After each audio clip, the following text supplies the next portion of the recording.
Hi, everybody. Melissa here. And today's class is called Guilt. And so we are going to be talking about and working through, hopefully, some of our guilt and coming to a better understanding of maybe what this whole guilt thing is in the first place. And so let's go ahead and we'll talk first about what the plan is.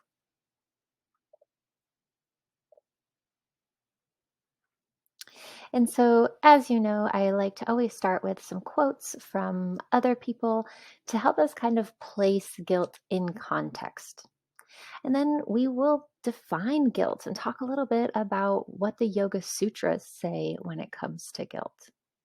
We'll also do a brief meditation to help us align and kind of incorporate this information that we're going to be discussing. And then we will complete our practice with some journal questions that will make it really personal. And so let's go ahead and jump right into our quotes. And so, as you may know, I am a huge fan of Audre Lorde, one of the most preeminent feminist authors in the last century. So, in her book Sister Outsider, which is comprised of essays and speeches by Audre Lorde, she has this to say about guilt. Guilt is not a response to anger. It is a response to one's own actions or lack of action, which, as we know, is the definition of guilt. If it leads to change, then it can be useful, since it is then no longer guilt, but the beginning of knowledge. Yet all too often, guilt is just another name for impotence, for defensiveness, destructive of communication. It becomes a device to protect ignorance and the continuation of things the way they are, the ultimate protection for changelessness. And so I feel like Audre Lorde is saying in this quote that guilt can serve us. We can use guilt if it helps to create change. As she says, it's the beginning of knowledge. But guilt, as we know, can be so self destructive and it can prevent change because it allows us to self sabotage. And so let's take another quote here. And so this is a quote from Aldous Huxley, and I really love the last part of this the most. Chronic remorse, as all the moralists are agreed, is a most undesirable sentiment. If you have behaved badly, repent. Make what amends you can and address yourself to the task of behaving better next time. On no account brood over your wrongdoing. Rolling in the muck is not the best way of getting clean. And so this is from Aldous Huxley's Brave New World. And I think that's just so wise. We're not going to change anything. We're not going to create something better if we are just kind of rolling in the muck of our guilt, as he says. And so we want to try to find a way to release guilt if it is becoming kind of our living space. If it's just surrounding us all the time, then it is no longer serving. It is not a point of knowledge, as Audre Lorde says. It is just dirt, and it's just keeping us dirty. And so let's talk a little bit about different types of guilt. So let's really dive deep into how guilt may work in our life.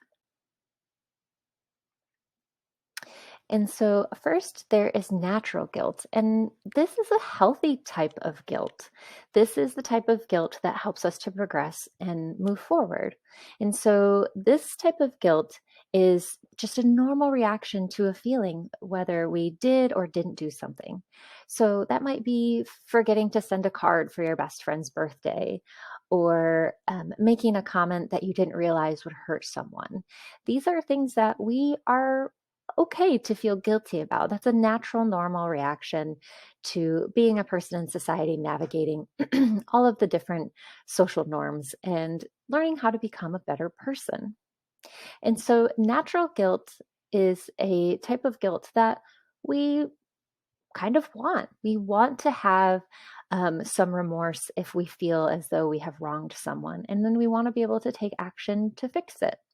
If we were totally lacking in this type of guilt, we would be maybe narcissistic or psychopathic or sociopathic.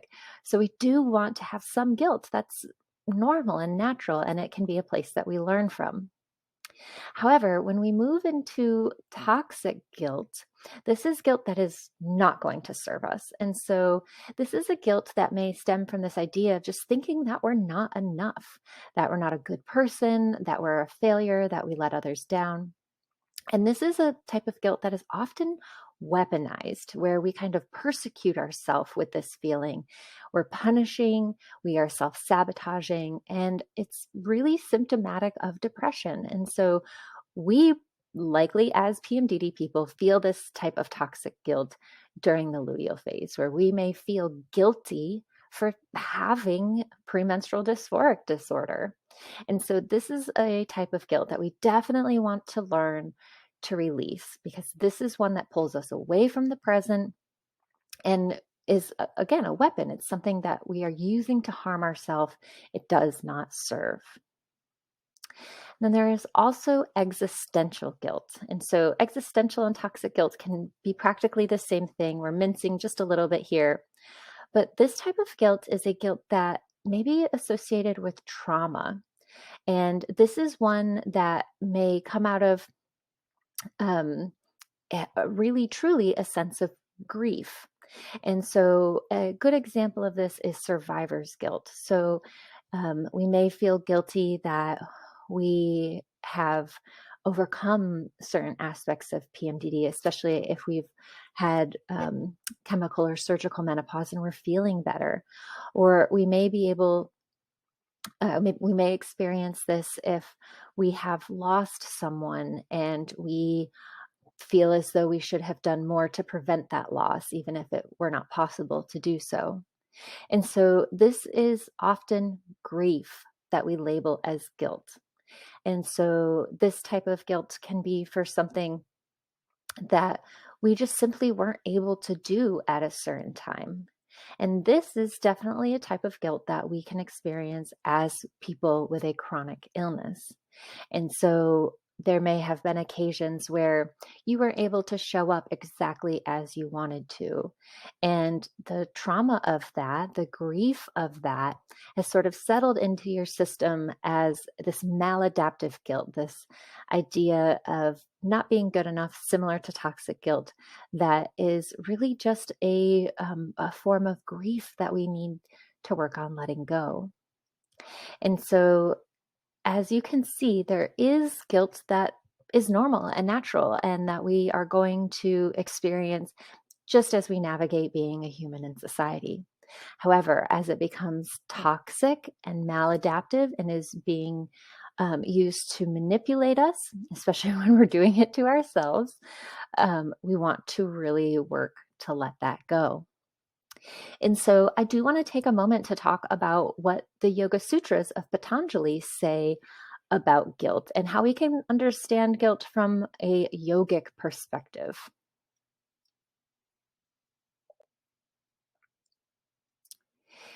And so in Yoga Sutra 215, we talk very specifically about the ways that we will suffer. And we say, even the smartest people, even the wisest people, vivekinaha, that very last word there means smart people, people who are learned.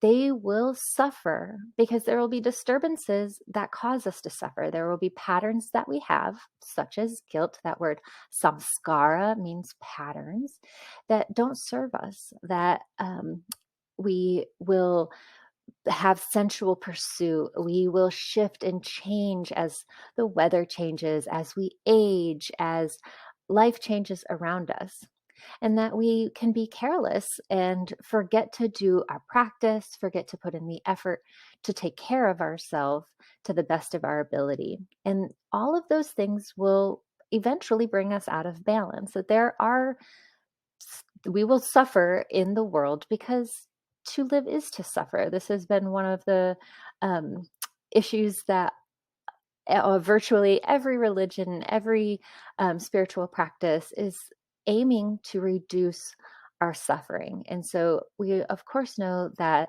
suffering from that sort of toxic existential guilt can be extra, extra challenging.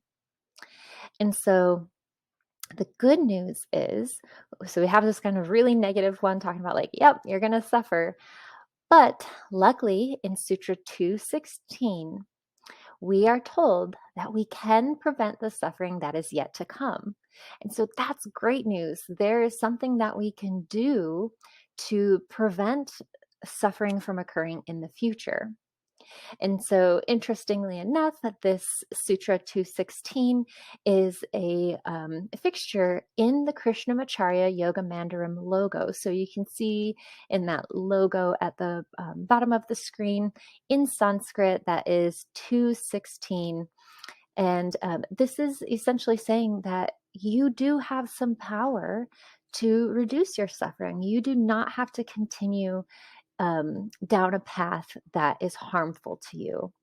And when it comes to releasing guilt, we definitely want to look for ways that we can bring ourselves back to the present and reduce that constriction of our heart, reduce that suffering.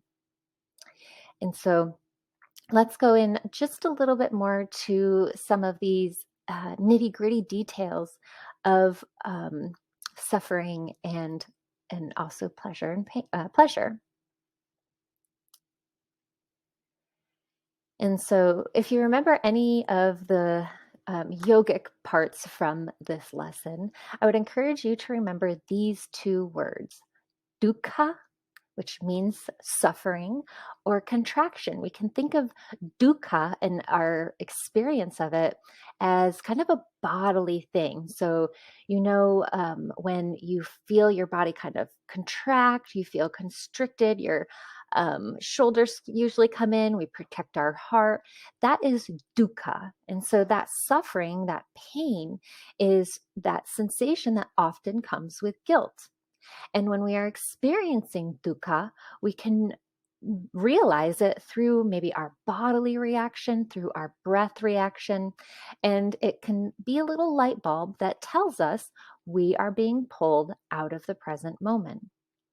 And so, finding some awareness of dukkha and where it may be affecting us is a wonderful way to start to release guilt, because we know that guilt tends to make us contract, feel pain, emotional pain, physical pain, that sense of not being enough, not doing enough. That dukkha is affecting us. And so, starting to note when we are observing that reaction, we can work to do the opposite, which is to create sukha. And sukha is, of course, happiness. This is the opposite of dukkha. So, it is expansion, it is pleasure. And we can know that we're experiencing sukha when we feel large, when we feel like we are embodied, when we may feel like the breath flows very easily, we may be full of laughter, we're smiling. And so, understanding these pairs of opposites, dukkha and sukha, we can start to apply this to ways that we may notice guilt arising in our life. And so, again, it is okay to sometimes experience dukkha. As we discussed already, having some natural remorse, some natural guilt when we have done wrong is good. We have to learn those skills when we are young children to help us be better people, be better friends, be better siblings, and understand how to care for others. So we should feel a little bit of guilt when we do wrong. That's totally great. However, we do not want it to turn into punishing. We do want to come back to sukha and allow ourselves to be happy, expansive, and full of pleasure. And so let's go ahead and jump into our meditation now so that we can kind of let some of these ideas land and explore kind of what is coming up for us in this process. And so for our meditation, we are going to be using a hand gesture, a mudra, to help facilitate getting into that mental emotional place where we are safely acknowledging some of the things that may come up for us when we think about guilt, because it very well may be triggering. So we want to try to protect our heart space and maintain a sense of steadiness, even as we may be dealing with some difficult concepts. So we will be using Purna Hridraya Mudra. And this is a really fun, gentle mudra. I really like this one a lot because it looks like a heart. We're going to make a little heart with our hands. Excuse me. And so to do this one, we're going to simply take our hands in front of us, and then we're going to bring the right index finger on top. And so we want to make sure that our fingers are just gently interlaced. Right index finger is in the front closest to you. And then we'll touch our thumbs together. And so this is just a very nice little heart that's going to help us contain our steadiness and keep us safe as we consider some difficult topics. And so find a seat that feels comfortable for you. You can sit on the floor, sit in a chair, sit with your back against the wall, however you will feel like you are supported. And so in our meditation, we're going to drop our shoulders down away from our ears. If it feels okay for you, you can go ahead and close your eyes.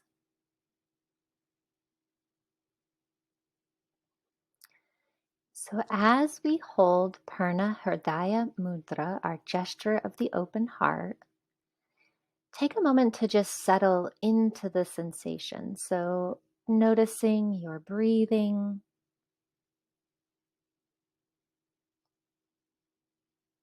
maybe beginning to observe any feelings or sensations that come up for you.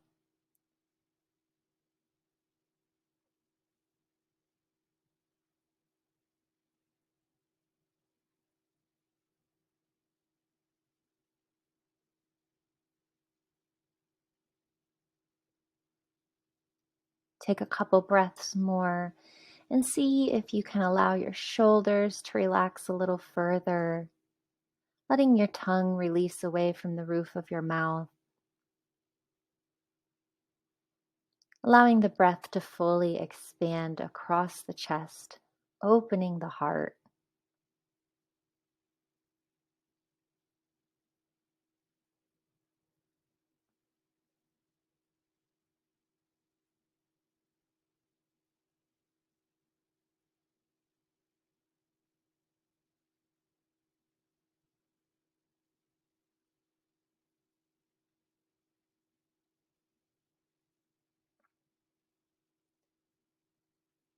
Now, as you continue to breathe, take a moment to consider what guilt means to you.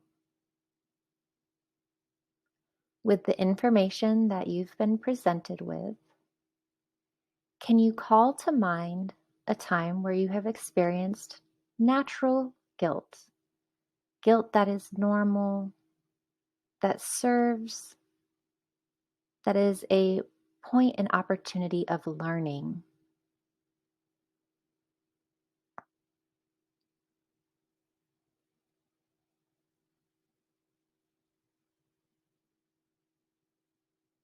As you consider this type of guilt, notice where you may have felt it in your body.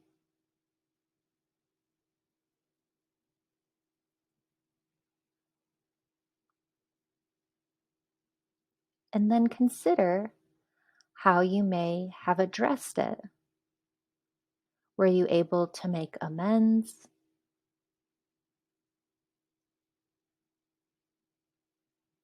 Did you learn from the experience?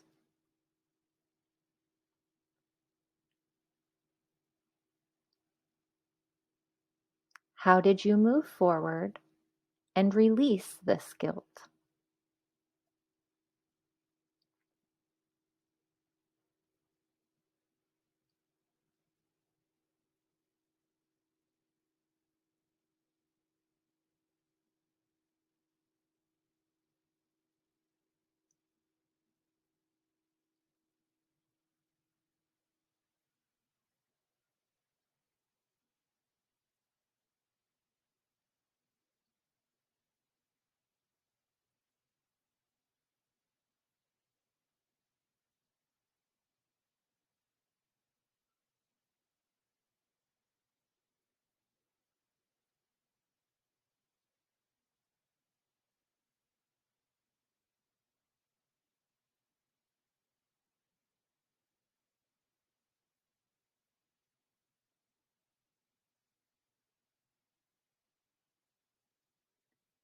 remembering and knowing that you are safe right now in this present moment. Take this opportunity to call to mind when you may have experienced toxic or existential guilt, when you may have used guilt to punish or persecute yourself.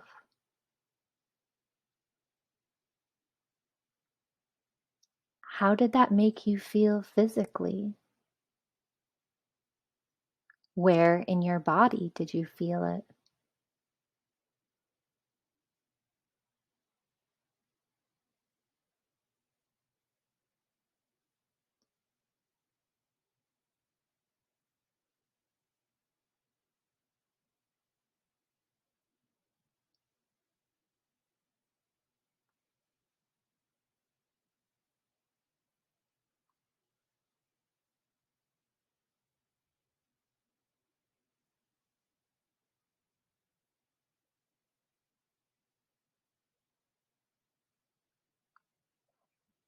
Was this type of guilt beneficial to you or to others? Did it serve?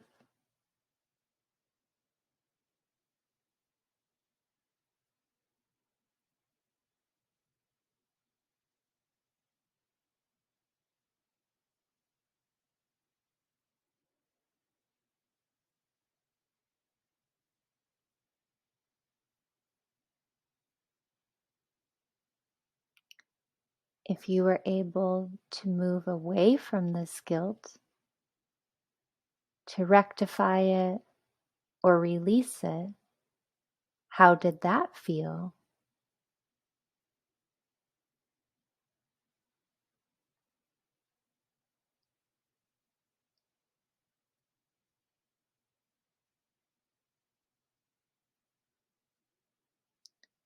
Is it possible that you may have mistaken grief for guilt?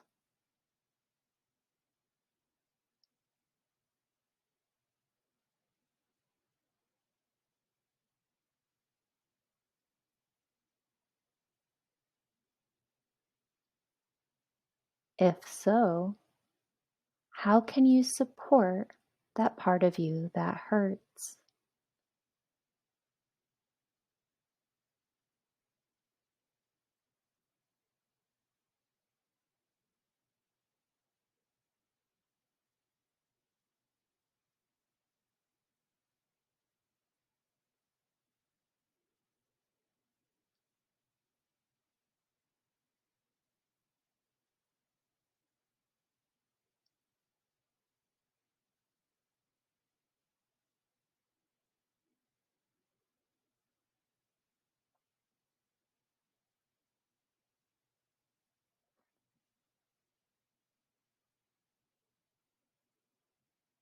With your next few rounds of breath, bring yourself back to the present moment, noticing the gesture of your hands, your breath rising and falling.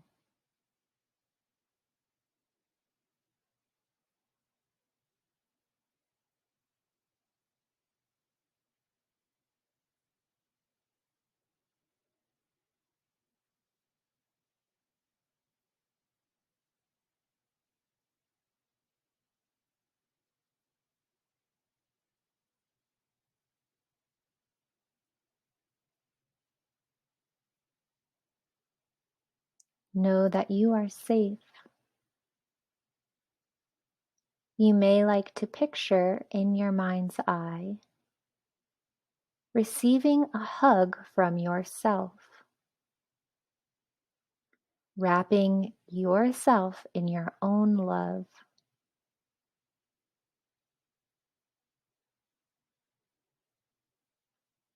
encouraging a sense of sukha, expansion, releasing that which no longer serves, to be once more in the present moment.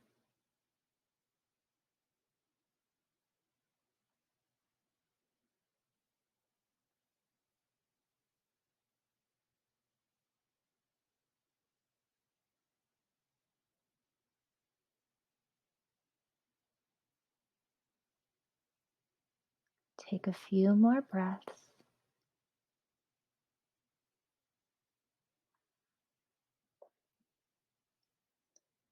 Then, as you feel ready, you can release your hands down into your lap, slowly tucking your chin towards your chest.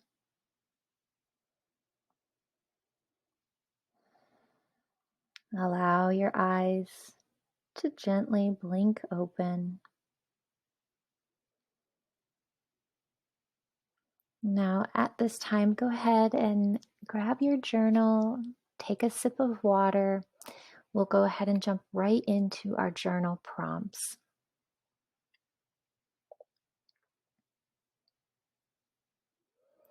And so, as we discussed in our meditation, notice where you may have felt guilt in your body.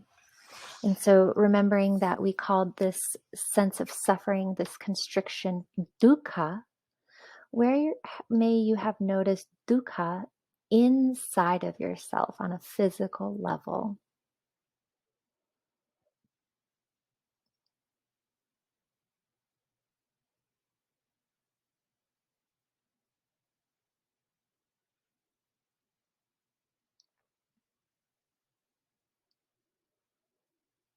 Take all the time you need to answer this question. Feel free to pause the recording.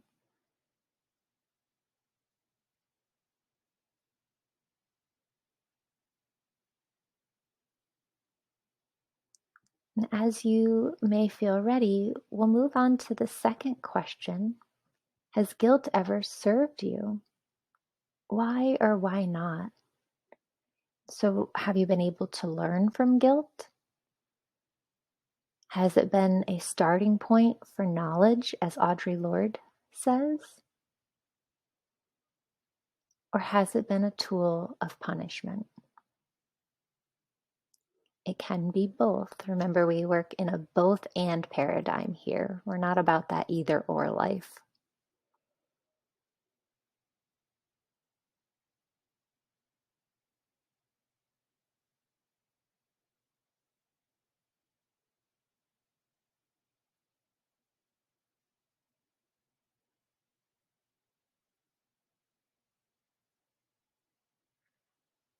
Again, taking all the time that you need. Feel free to pause. You don't have to rush forward.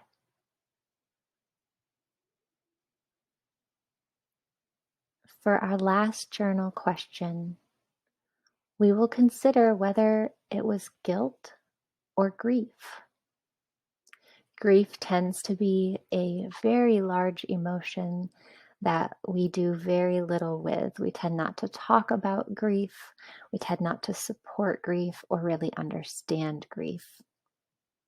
And so it's fairly natural that we would confuse guilt and grief. For you, how may you be able to tell the difference between the two?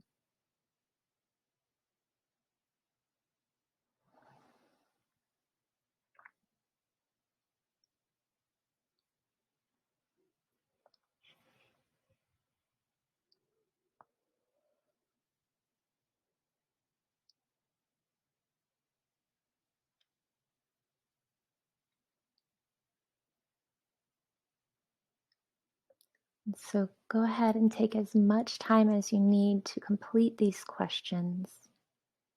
It has been my sincere honor to have this discussion with you and to consider how we can work to release guilt from our life, especially guilt that does not serve. If you have any questions or comments or want to discuss what may have come up for you, I would love to hear from you. You can always email me at yogaforpmdd@gmail.com. Thank you.